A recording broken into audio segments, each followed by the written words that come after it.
kapag meron ka talagang objective, naka-focus ka, may gusto kang ma-accomplish sa buhay mo, walang pagod talaga eh. Ano yung pinakamalaking challenge na napagdaanan mo at this point in your life, when you were in college? Well, ang mahirap kasi engineering kinukuha ko. So siguro yun yung pinakamalaking challenge, yung panahon minsan naaagaw dahil kailangan mo magtrabaho. Nagtatrabaho lang ako pag Wednesday, madaling araw, pupunta ako ng Baclaran para magtinda ng mga bakya. Kasi mga classmate ko noon may mga factory sa Marikina ng sapatos. So kinukuha ko yan, binibenta ko ng Wednesday. Alam mo bang dumating pa nga yung punto na nagsasabit ako ng sample sa SM. Hindi pa siya yung tinatawag na SM, mga mega mall.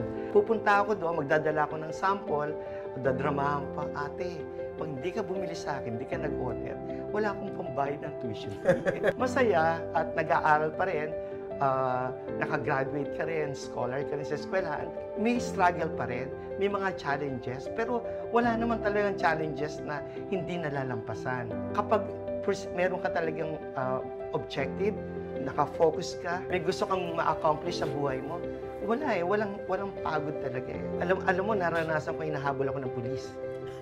Pero naranasan ko rin na yung mga magulang na talagang alam nila nagpupursige ka, natatandaan ko noon, sa pamilyang to, hindi nila ako pinagbabawalan. In fact, pag narinig nilang nagtatakbuhan na dahil may mga pulis, tinutulungan pa nila akong ipasok yung aking mga paninda sa loob ng tindahan nila. Naalala mo kung sino sila? Hindi ko na naalala. Pero alam mo, marami akong mga angels na tatawag sa buhay ko.